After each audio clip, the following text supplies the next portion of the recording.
So today we're going to focus our class on two themes that are connected. First of all, we have the Parsha of this week, Parsha Aazinu, one before the last portion of the Torah. And also today we're going to focus on the holiday.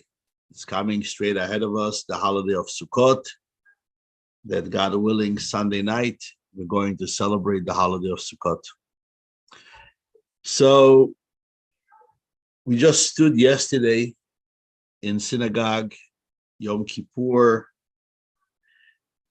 We all went through this cleansing of what Yom Kippur symbolizes. It was a magnificent day. I mean, every year Yom Kippur is a special day. Here in our congregation, here in Issachar especially, Yom Kippur is extremely inspirational, very uplifting, and the inspiration was felt everywhere. I mean, davening outdoors, the beautiful scenery of the trees, and in the middle of Musaf, seeing the mother deer with their two babies passing by. Even though it was a little bit cold, not that bad, but just sitting outdoors and experiencing Yom Kippur in this gorgeous, beautiful tent and praying together with everyone who participated there. It was a very unique experience, especially when it came to the last hour of Ne'ilah. What I can say that the last hour of Ne'ilah felt like an out-of-body experience. Now, not too many times in my life I have out-of-body experiences. I'm usually pretty grounded and rooted in my space, in my being. But those last hour and a half of prayer kind of like took me and the entire congregation, I believe. We were in a different realm for that time. It felt like heaven and earth and heaven kind of like merged for that moment. I mean, the ark was open, everybody was standing. The men were covered their heads with a talit. It was a very magnificent and a very uplifting experience, especially the last part, the very last part of the Ne'ilah. We all literally yelled, not just, we didn't just say it. It was more like screaming. We were screaming out, Shema Yisrael, Adonai Eloheinu, Adonai Echad. And then we screamed, Baruch Shem Kevod Malchuso Leolam Vaed, Baruch. And then 7 times we said, Hashem Hu Elokim, Hashem Hu Elokim. It was like the grand finale, like it's all coming to its end. But some of you noticed, you were there, so as we finished screaming that proclamation, literally from the inwardness of our being, proclaiming the oneness of God and God's existence, there was a certain point there that we broke out with a song. Now, the song, for those of you who are not familiar, the song that we sang is called Napoleon's March. Napoleon's army, when they used to go out to battle, they had a march. Every army goes out for war, they have a march. And Napoleon, who was fighting the war against Russia during the 1800s, his soldiers had a march that we were actually singing. And it went, dum da dum da dum da dum dum dum dum dum dum dum dum dum dum dum dum dum dum bum bum bum bum. Very march-like song. And singing that after, shouting out that God is the only existence is something that is an old tradition done by Hasidim. By Hasidim, when we come to the end of Yom Kippur, we sing a march song, like soldiers going out to battle. We're walking away from this inspiration, Yom Kippur, cleansed.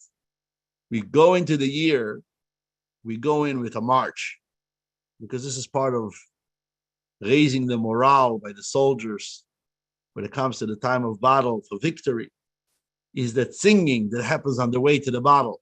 They drum and they march, and that creates kind of like the enthusiasm, the excitement, the adrenaline pump that soldiers need in order to succeed in their battle. Now, I will take you back for a moment to 770 Eastern Parkway, where the Rebbe, Rabbi Schneerson, for 40 plus years, he was the Rebbe in 770 on Yom Kippur. The entire Yom Kippur, there was no much motions. The Rebbe was very to himself in his corner, completely immersed in his prayers. He wouldn't talk on Yom Kippur. He wouldn't show any major expressions. But when it came to the end of Ne'ilah, in the early years, the Rebbe used to go up on top of his chair and dance the Napoleon's March, literally dance on his chair, when the entire Hasidim, students, adults, children, everybody was in the room, hundreds of people. Some years it was over thousands of people, everybody dancing up and down this Napoleon's March. Later years, when the chair was kind of like already being, it was a danger to stand on top of a chair. So they created like a little podium. The Rebbe used to go up on the podium and dance on the podium. But the Rebbe would dance in total enthusiasm, total excitement. His talus used to fall off. And it was a total transcendent dance while the Hasidim are singing this Napoleon's March. Now, it's interesting, just a little background on this Napoleon's March, why this Napoleon March even is being sang. I mean, this is not a Jewish song. It's not like Hava Nagila or one of those Jewish songs that we all know. It's actually a song that went through a conversion. And there's a lot of songs. Music carries a very special power in it. And there's special people like Rebbes and righteous people who find those tunes who carry the invested sparks of holiness in it. And one of those songs that was converted actually by the early first Chabad Rebbe, Rabbi Shneir Zalman, who was at that time when Napoleon and Nikolai I were fighting their war in Russia. And Rabbi Shneir Zalman heard that song as Napoleon's army was singing it, and he turned it into a Hasidic melody. I don't know if you noticed, during our morning prayers, we were also singing another French song. Haderes v'emunah lechai olam, imabina v'bracha lechai olamim. Dun, dun, dun, dun. Now this is a French song known as the Mirsles. I think that's how we pronounce it. And the Rebbe, the late one, the last Rebbe, Rabbi Menachem Schneerson, took that song and he converted it into a Hasidic song.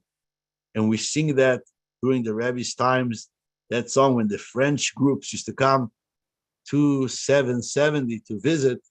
That song used to be played with great enthusiasm, with a lot of excitement, and singing that French song, French melody. And again, tzaddikim, righteous people, could find in music sacred sparks of holiness. That music, this is what we're going to talk about tonight, music carries in it transcendental elements that some of them are aligned with the holiest and the most saintly sparks that only people of high sensitivity, like a tzaddik, can see in songs the invested energy that's in that. Now, I want to tell you a little story about singing a march. So, in the mid-1800s, Nikolai I made a decree. It was called the Decree of the Ktantanisten. Ktantanisten was, they used to literally kidnap children from their parents and take them into the army. First of all, it began with creating this army that as little children will grow in the army. They will be part of the army. And a soldier, since a child, is being in the army of the king, you will grow up with the discipline of a soldier. It will be an elite group. And when people were not sending their children to those camps, then came the decree to confiscate children. And they used to literally come and snatch away children from their parents' hands. They used to just show up to a town. They didn't send the quarter of children. There was a certain quarter of every town that to send children to the army. And they used to literally show up and just take kids off the street and force them into service. And there's a lot of stories of Jewish heroism and stories of struggle, heroic struggles that those children went through during the years of being enlisted in the army. Part of their procedure was they had to convert to the Russian Orthodox Church, and how some kids chose to end their life before their conversion. A lot of very deep and frightening stories that happened in those years. So in one of those groups of soldiers who were all Jewish, stayed in the army, grew up in the army, the third Chabad Rebbe, he was a very honorable man in Russia. His name was also Menachem Mendel Schneerson, like the last Rebbe. He was actually his great-great-grandfather, known as the Tzemach Tzedek. So the third Chabad Rebbe earned a special government title because his father was a big landowner, and he settled Jews outside of the big cities, and he created all sorts of agriculture opportunities for the scattered Jews. And because of that, in St. Petersburg, they honored them with a title, whatever the title is called in Russia. I don't know, but he had a title. And because he had a title, his son, the Tzemach Tzedek, was allowed to visit. St. Petersburg was only for people who had special permission to visit. He had permission to visit St. Petersburg multiple times. One of his visits in St. Petersburg, he was told that there is a large battalion of soldiers who are all Ktantanists. They're all part of the army. This is young Jewish kids who were taken into service as children. And now they are upper teenage years. And the Tzemach Tzedek, the Rebbe, Menachem Mendel, asked if he can talk to those kids, if he can talk to the soldiers. And they granted him permission. Part of bringing entertainment to the soldiers and bringing people to talk to them, they allowed the Rebbe to go talk. And the Rebbe began a short talk on the verse Shema Yisrael, Hashem Elokeinu, Hashem Echad, a short teaching. And during the teaching, those young soldiers, all of them remembering the background that they grew up in, a lot of the soldiers broke out and started crying, and their emotions were high. They all remembered where they came from, their home, their upbringing, and the soldiers were getting really emotional. And then suddenly one soldier got up and he said as follows. He said, when a soldier goes out to battle, he goes with a march. When a soldier goes out to a battle, he doesn't cry. In order to win, in order to be combative, in order to be able to succeed and win the war, you can't cry. You have to be happy. And here, all the soldiers together joined in a march of joy out of their tears. They started singing. And that song was heard throughout that square where they were standing. And the Tzemach Tzedek said that he learned from that simple soldier who didn't have any Jewish education and didn't go to cheder And he wasn't a chassid. He learned from that soldier a new teaching in the God service, that in order to serve Hashem properly, in order to serve Hashem with all your heart, you have to sing. You have to rejoice. You cannot come with tears and kvetching and sadness. You have to show up with gladness and happiness and joy.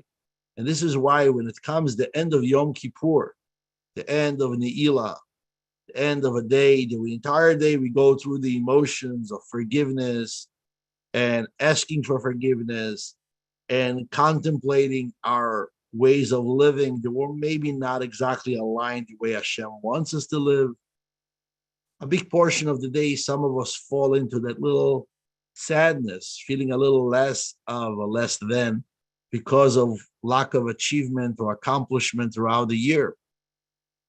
But then when we all stand before God at the last minute of Ne'ilah, and we all yell out, Hashem Hu Elokim, Hashem Hu Elokim, and we proclaim our connection and our bond with God. And we know that once that big shofar will be blown, we are going to be stepping into the mundane. You know, the bagels and lox are coming out, and we are back to normal. A soldier knows this is before you go back to the battle of life. Got to sing a march. Got to take the song with you. And once you have the music, once you have the song, you're able to actually endure the obstacles, the limitations, and all those things that are going to come your way in this coming year.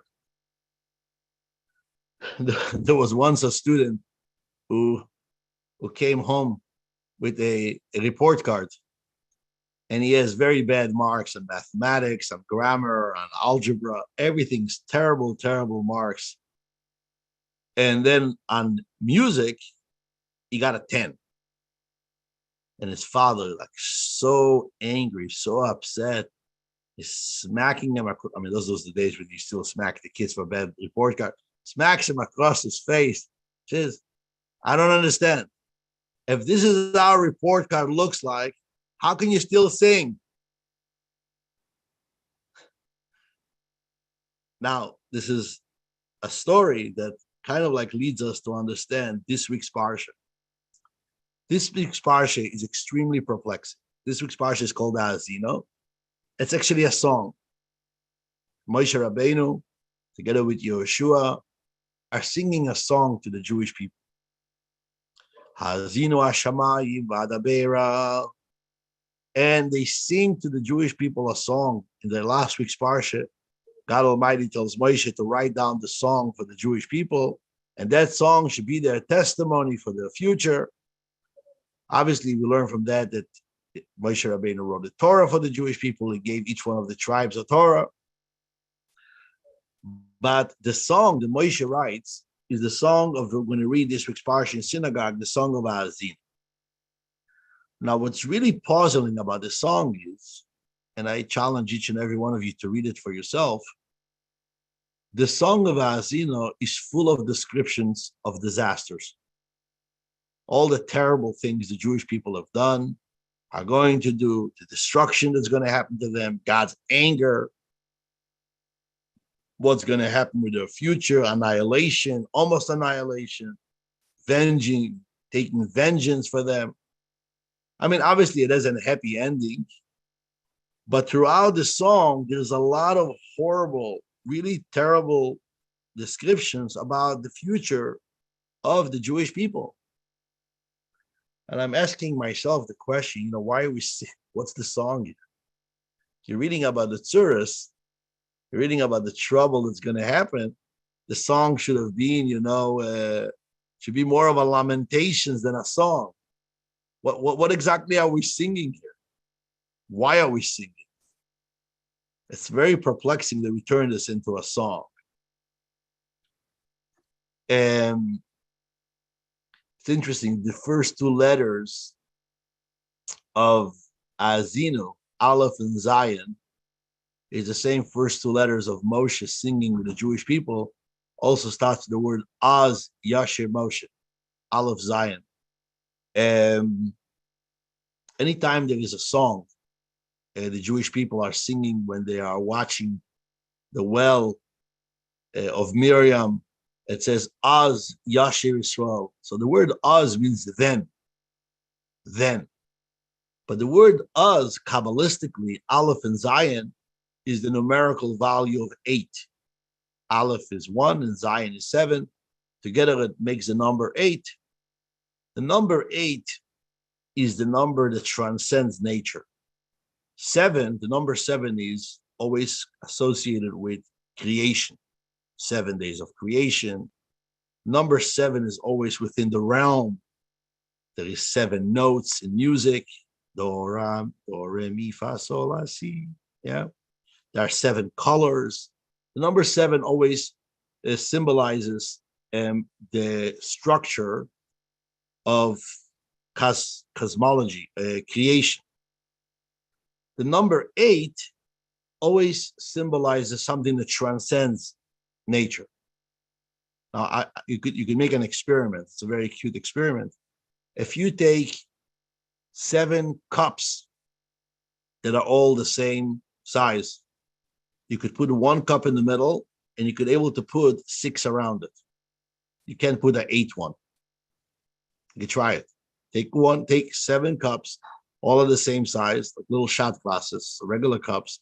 You could always place 1 cup in the middle, and you could put only 6 around it. If they're all the same size, you can never feed the 8th one. The 8th one will have to go on top or outside of it. The idea is, and again, without going into all the details of that, the number 8 is the number of miracles, the number that transcends nature. In Hanukkah, we celebrate 8 days, yeah, because Hanukkah symbolizes that transcendental miracle that happened on Hanukkah against the rules of nature. We won the battle against the Greeks. So the number 8 in Kabbalah, always the number 8 symbolizes the 8 that's beyond anything. The idea over here that we're singing about our tragedies is perplexing. What are we singing exactly? What are we singing? Another question that I will put in place before I continue is a question about Sukkot. A very mysterious holiday. By the way, Sukkot is also an 8-day holiday. A lot of the laws of Hanukkah we learn from Sukkot because it's the 2 holidays who have 8 days, Hanukkah and Sukkot. Now, what is the mitzvah of Sukkot? I mean, obviously, we have the mitzvah of shaking the lulav and taking together the 4 species. But there's the mitzvah of Sukkah.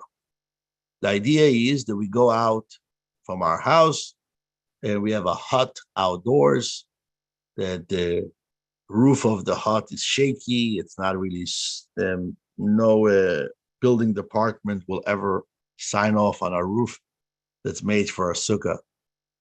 Water can go through rain. You have to see the stars through it. And we sit there, especially in places where this time of the year it's already raining and cold. We sit in that hut for 7 days, and the 8th day we already Simchas Torah, but the first 7 days we sit in the sukkah, and we're supposed to eat and drink and even sleep in the sukkah. Some people even sleep in the sukkah. What's the point of sitting in a sukkah outside? So we all know, especially those of you who went to Hebrew school know, that the reason why we sit in a sukkah is to commemorate Jewish people traveling in the desert. And while they traveled in the desert, and here we have 2 opinions. One opinion is Rabbi Eliezer. Rabbi Eliezer says, while they were in the desert, they were surrounded with clouds.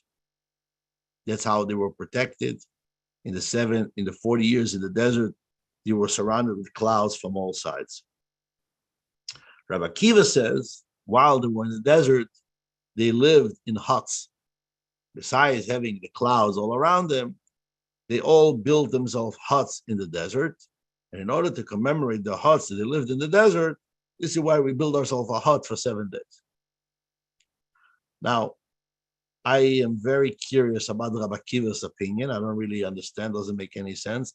I never saw people commemorating and living in I mean, let's say Bedouin. Now in Israel, you have those people, the Bedouin who are fighting to have settlements.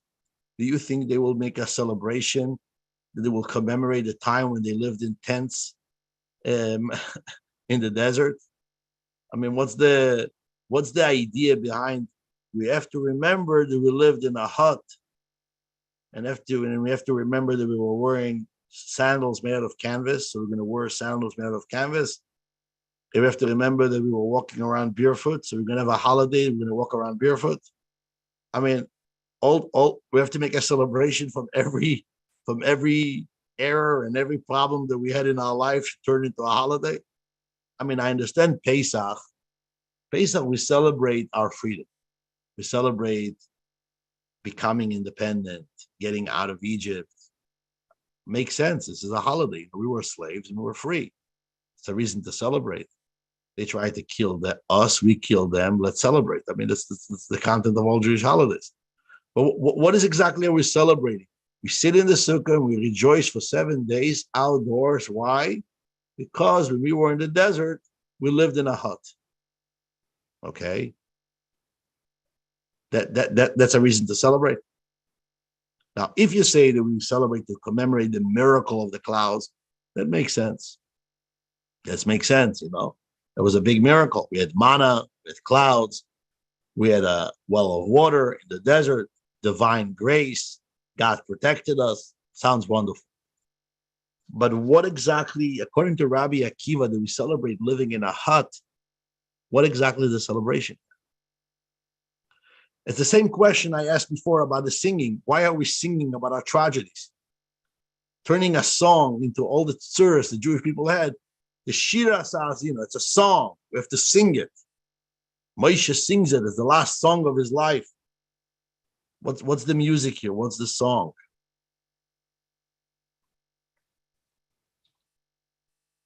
So what I want to touch about, and again, this is a very profound teaching. I think some of you will really connect to that, especially those of you who experience in your life some struggle, will really connect to the essence of the teaching tonight.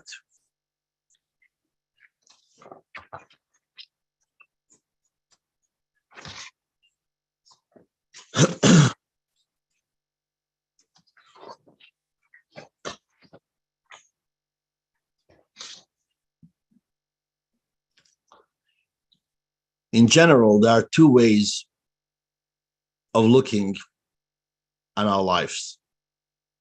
Today, I had to write out for a woman who passed away in the community. I had a deadline. I had to write a headstone. And when the headstone was given to me to kind of like proofread, so it's the date of birth, when she was born, then there's a line. And then it says the date of death, date of passing. So on the same line, there's the date of birth. Okay, this is where life began. But then there is that line in the middle. And then there's the date of passing. And I looked at that line. It was a very short line. It's just a small headstone. And I looked at that line.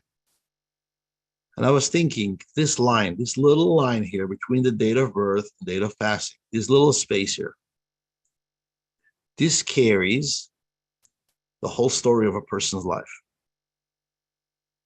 Diapers, preschool, teeth, walking, adolescent, marriage, divorce, remarriage, loneliness, happiness.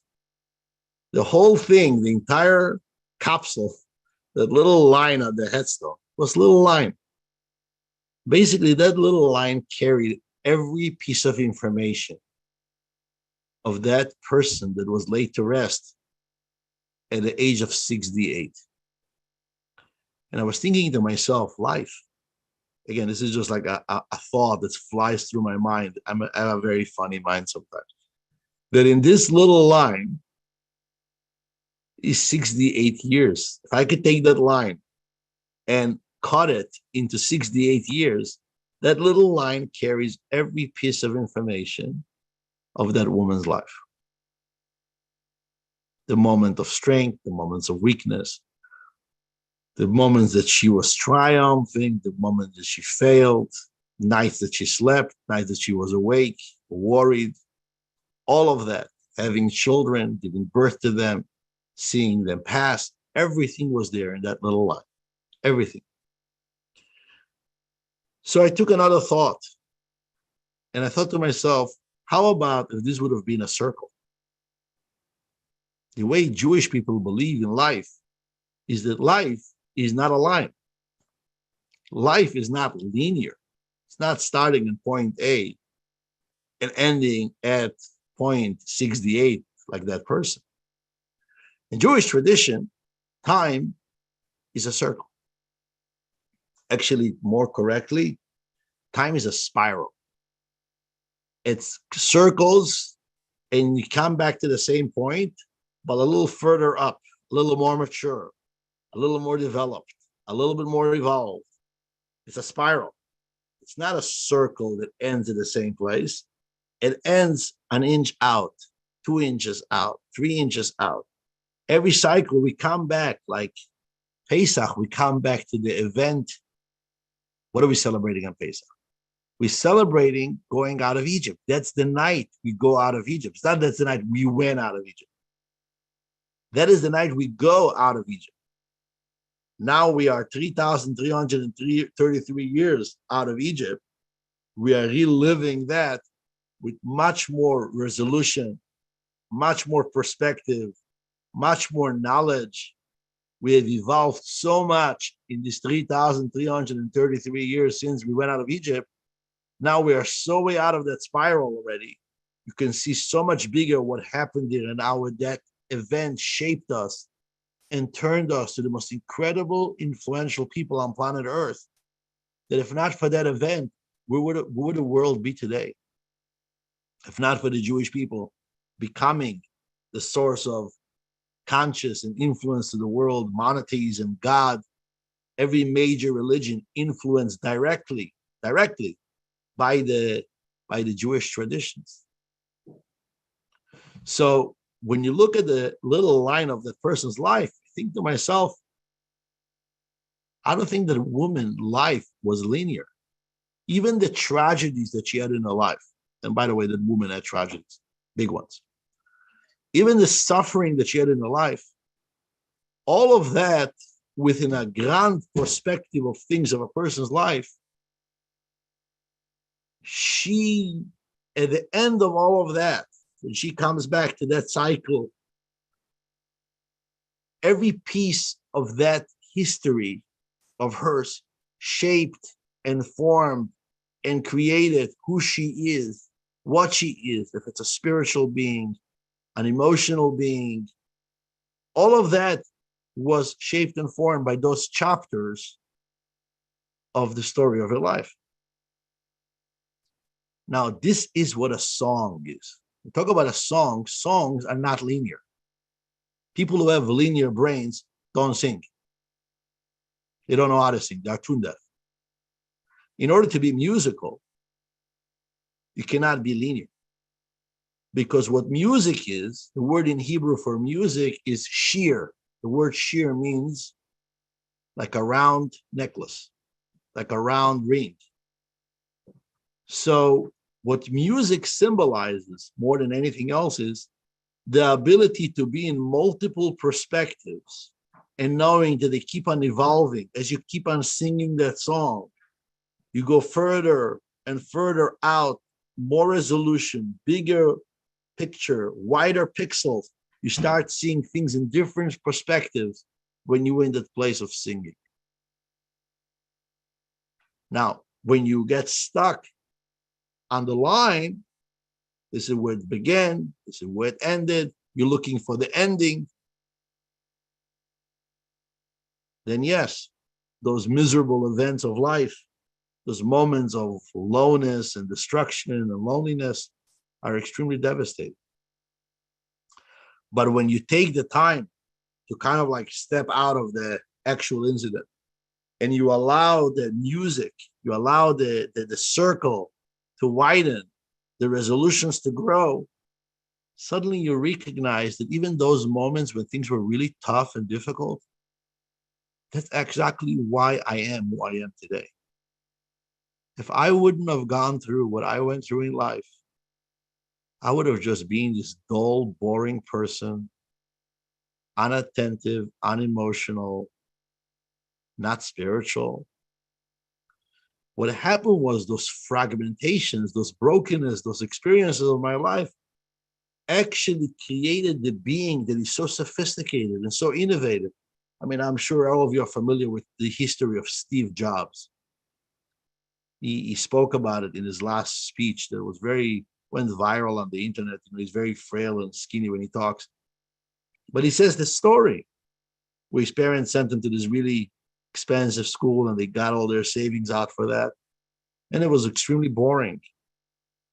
And then he went and he worked, in this little job, and he learned how to create fonts, calligraphy. Took a course in calligraphy that felt completely meaningless to him. Wouldn't make any money on that. And then later on, when he created the first Apple computer, that stuff that he thought that was the most insignificant part of his learning turned to become the greatest future of his company because of those fonts that he learned how to create, that calligraphy that he learned. And he said it's all about perspective. All about perspective. It's all about the resolution that you see your suffering and your torture, and you could look at it from the resolution of the linear part of it, or you allow yourself to be in the expansion, in the growth, in the maturity that happened.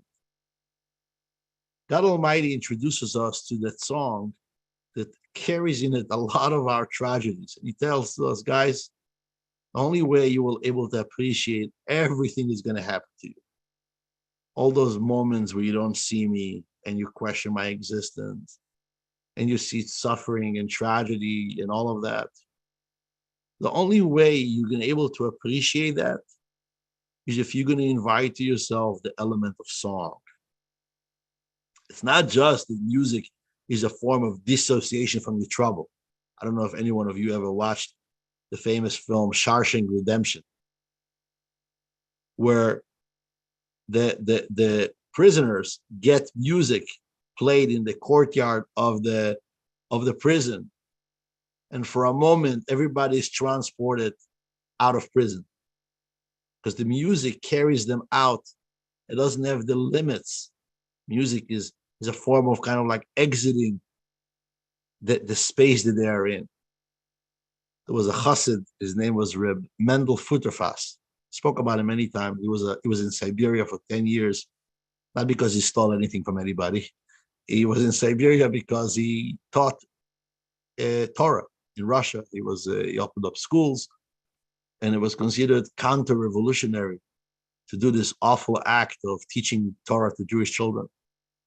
And he always used to smile. He was always happy. And the people who were with him in the camp says, why are you happy? We lost everything. We lost our wives, our kids. We're in the gulag. We have nothing. Why are you always happy? So Mendel responded and he said, these was his words. He said, what they are taking away from us and what they are trying to take away from me doesn't really live in time and space. This particular space that we are in and this particular time that I am does not kill or remove what I have. Meaning to say that this connection to Hashem, and he says, when the sun is about to set, I know it's Shabbos tonight, it's going to be Shabbos regardless if they're going to beat me, regardless if they're going to kill me, regardless if they're going to make me work. It's still Shabbos today. That they can't take away from me. It doesn't live in the realms of time and space. He said, when the sun rises in the morning and I say Shema and I do my morning prayers, that nobody can take away from me. They cannot stop that. It could happen in Siberia. It could happen in New York. It could even happen in Issaquah. Morning is a time of morning prayers. Nothing will change just because I live somewhere else.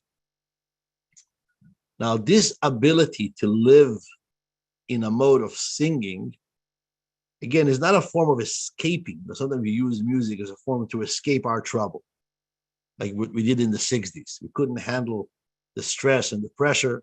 We put in those big earphones in our ears and we blasted music so we don't have to feel or experience any of the stress of our lives.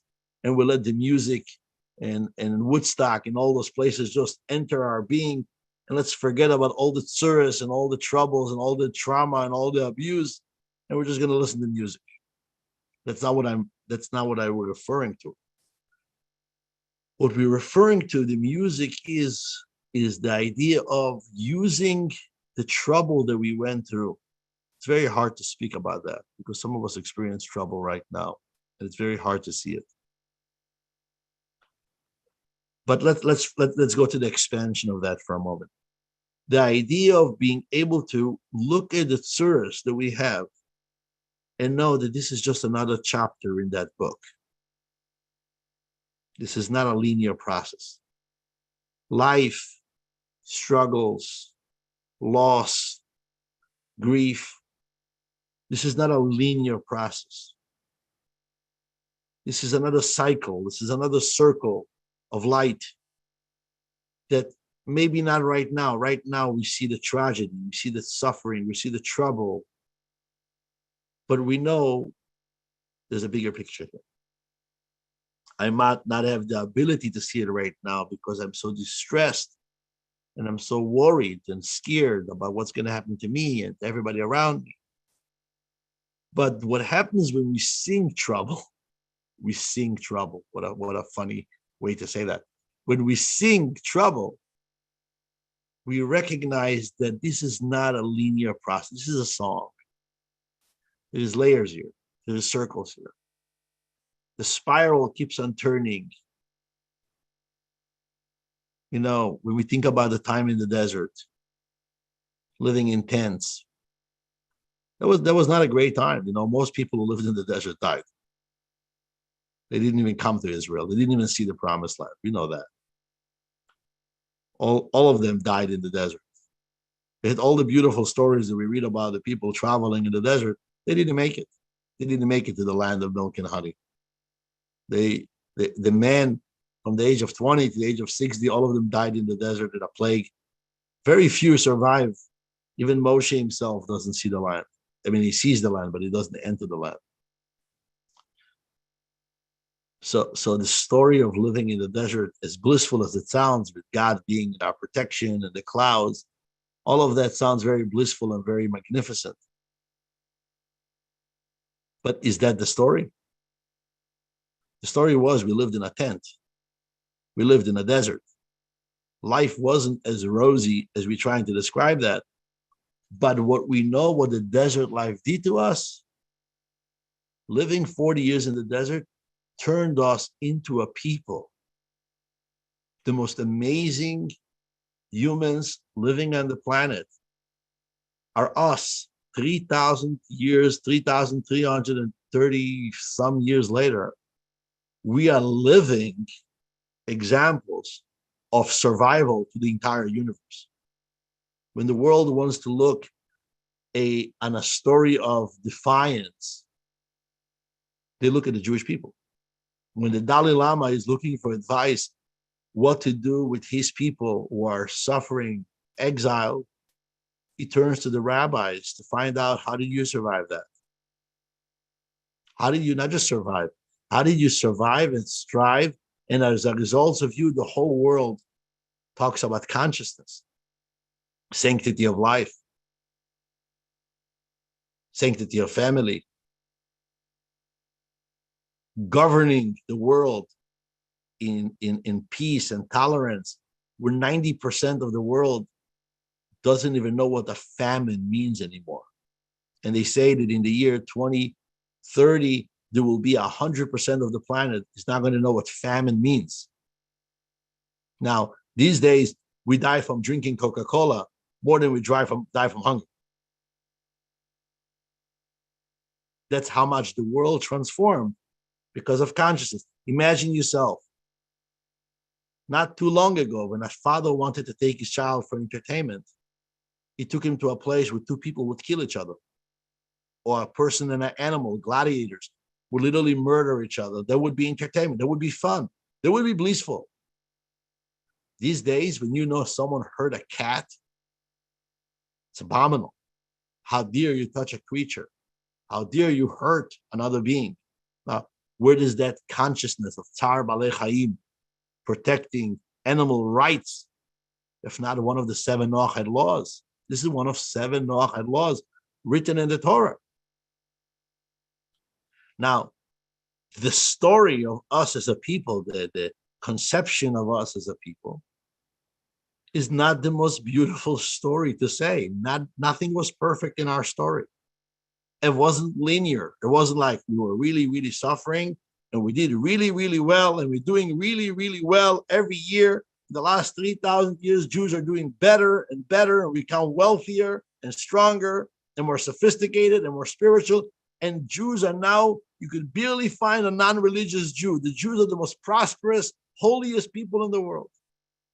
You know, it's BS. We went through pogroms and the Holocaust. The story is never been a linear going up the ladder. The story of the Jewish people is we're doing great, and then boom. And then we're doing great, and then boom. And then we're trying again. In certain areas are doing things. And until today, that story of life is a story of growth, development, downfalls. This is a book with many, many chapters. Some chapters are really boring. Some chapters are really, you hold your breath to read the end, what happened. Some chapters you cry. Some chapters you want to dance. Amanagila, it's so exciting. And some chapters are just like monitor, whatever, Jews. But that's the beauty of this people, is the song. From beginning of our time through the tsuris of our being, even the greatest times of trouble, it all carried that non-linear mindset of knowing not just it's going to be over soon, not just that. That too, you know, we know how to make enough comedy and say, you know, about our troubles, how we're going to get over it. But the triumph of the Jewish people was the ability to see the bigger perspective, the meaning behind what we are going through, the divine mission and plan that each and every one of us is playing out. And yes, right now it feels like horrible, it feels like torture, but this is the footsteps of Mashiach. Something bigger is going to happen in the world as a result of what we're going through. It was 1969. It was a tragedy in Brooklyn. It was a young mother for 5 children. Her name was Mrs. Gansberg. And she was sick. She had cancer. And then she died on the day before Sukkot. She passed away. They buried her in the afternoon. The family didn't even have a chance to sit shiva. And, you know, the husband, 5 little children, literally all of them were really, really young, and had to take care of all those kids. Now, he had a custom that on the night of Simchas Torah, it was literally a couple days after, still within the 7 days of his beloved wife's passing, but he had a custom that on Simchas Torah, he would walk from Eastern Parkway in Brooklyn to a synagogue in East Flatbush, where there was an old synagogue with some elders, and he used to dance with them Simchas Torah Hakafot. Now, his children were sure, and the family was sure, that this year he wouldn't be capable to do that. Lo and behold, again, this is story going to make me cry. Right before Simchas Torah, he told his kids, tonight, we are going to go to that synagogue. We're going to go dance with those Jews. They are waiting for us. His kids couldn't believe it, but the grandmother dressed the children up with the finest clothes. And the father gave a hand to the kids, and they started walking from Eastern Parkway down to East Flatbush to the synagogue to dance the Simcha Torah. They arrived to the synagogue. The people in the synagogue couldn't believe their eyes. They didn't think he's going to show up. And he showed up, and a new life went into him. And he started dancing akafot like he has never danced before, holding his children on his shoulders, dancing up and down, celebrating, making somersaults, getting the entire shul excited. You could imagine a person with so much, what he just went through. The whole synagogue was dancing with him, the Torahs, the room was filled with fire. It was probably the most incredible akafot they ever had. They finished dancing akafot. He takes his children. He took them home. He put them to sleep. And he went to 770 Eastern Parkway with the Rebbe was doing his hakafot. The Rebbe used to fabrang before hakafot. He used to sit and talk words of Torah and say l'chaim. And the hakafot were done later past midnight. It went on, go on till the morning. And he arrived. Many of the Chabadniks go out to dance in different shuls around New York. And he arrived back and he sat down in his corner and he said, Al-Chaim. Now, his job was that he used to start in the Rebbe's gatherings. There was a couple of people, their job was to start the songs. And everybody used to follow their singing. Now, he was a singer. His name was Herschel Gansberg. I still remember him. Passed away not long ago. So, Rebbe Herschel, sitting in his corner, the Rebbe finishes giving his talk, and Herschel suddenly breaks out with a song. That this is a song that the Hasidim used to sing in Russia when they used to hide from the communists. They had a song that went as follows. Mevad yedin yeutoni, mevad yedim esgari, mevad yedin. It means in English, it means in water we don't drown, and in fire we don't burn. This was a song that they used to sing between each other, strengthening their defiance, that they cannot be defeated by the communists. And Reb Herschel, who was from Russia himself, he was a Russian Jew, sitting by the Rebbe on Simchas Torah, with everything he's going through in his personal life, started singing. Mevad yedin yeutoni, mevad yedim esgarim. Now the whole 770, thousands of people, everybody is shocked. Reb Herschel is singing. And within minutes, the Rebbe was sitting on his chair, noticed that Reb Herschel is singing that song, and he knew exactly what this beloved chassid just went through in his personal life. And he's singing on Simchas Torah. The Rebbe jumped out of his seat, and the Rebbe started dancing. Chassidim say that throughout the history, they don't remember a dance so wildly and so enthusiastically like the dance that the Rebbe danced together with Reb Herschel at that night of Simchas Torah. And obviously the whole synagogue broke out in a dance and in a song, singing those words, in the water we're not going to drown, fire we're not going to burn. 1997. This is what I call the story I'm telling you is 1969. 1997, the phone rings in the office of Chabad headquarters. And a man is on the line and he's asking, he wants to do a sponsorship of Simchas Torah, children events for Simchas Torah for the whole Chabad movement. Everywhere with the Simchas Torah events, he wants to donate all the goodies for the children to come dance.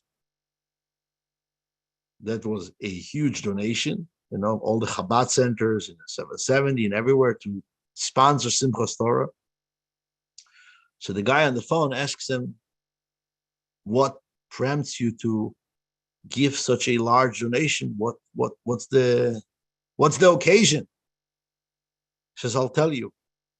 In 1969, I was a little boy, and I used to pray in a little synagogue in East Flatbush. And we had this old man who came with his children, and they were dancing Simchas Torah. I remember they ripped the shul apart with their dances. And I remember my father telling me, you see this man who is dancing? He just buried his wife 6 days ago. Look how he's dancing. Look how a chassid is dancing. He says, that story touched me so deep. And he says, a couple of days ago, I lost my wife. And I was thinking, Simchas Torah is coming. What can I do? I am just a simple Jew who doesn't even go to synagogue much. And I was thinking, what can I do? Simchas Torah is coming, and it reminded me about that Simchas Torah, what that man did, having all those children dance. And I decided I'm going to call Chabad, and I'm going to make sure that all the children are dancing this Simchas Torah as well. Now, this is a true story. This sounds like a story from happened thousands of years ago. This happened in our generation. If you want to know what is the power of the Jewish people, what is the secret? And now I'm telling you the secret. What is the secret of Jewish survival? It was one thing and one thing only. We were able to sing Tzuris. The song of Aazinu. This is this week's Parsha, with all the descriptions of the trouble of the Jewish people. But we are singing it. We know it's not linear. It's not a story that has a little fragment here, a little fragment there. This is a book with many, many chapters. This is our story. This is how we survive. Singing with tears, but singing, because we know that Am Yisrael Chai, our story doesn't end in our troubles. Our troubles are another chapter in that book that turns us to the people that we are in. So when we come to the end of Yom Kippur, and we went out with this march, I did it, I did it, bam, bam, bam, bam. What was the march? The march was, we knew we're going into the year. Hopefully, we're going to the coming of Mashiach. Hopefully, we're going to a time of celebration. Hopefully, we are going from Yom Kippur, we skip the bagels and lox, and we go straight to the Bet HaMikdash, and to the rebuilding of the temple, and all the prophecies and all the promises will be fulfilled. But if not, if we still have another 24 hours like we just experienced of life, schlepping, coming, and going, and eating, and sleeping, and learning, and davening, we are going to do it only with a marsh. We're going to do it with joy. That's how we live life. Simcha opens up all the gates of heaven. So let's commit ourselves to this coming year, now that we are entering the season of joy. Let's tap into the joy, to the celebration, to the festivities of life. And we have so much to be happy about. So much to be happy about. God Almighty see how we are happy and how we express our happiness. He will bless us with more happiness. And God willing, all the troubles will come to an end, and we'll be able to see the good and the meaning behind everything that's happening with us. I want to wish each and every one of you a very happy Sukkot and happy Simchas Torah. We should be able to dance, not force ourselves to dance. It should be a dance that comes from the depth of our hearts. Be able to really experience the season of joy in its fullest. And with this unity, with this love, with this joy, it will open up all the gates of heaven. And God willing, we'll sit in the great Sukkah together with Mashiach Tzidkenu speedily in our day.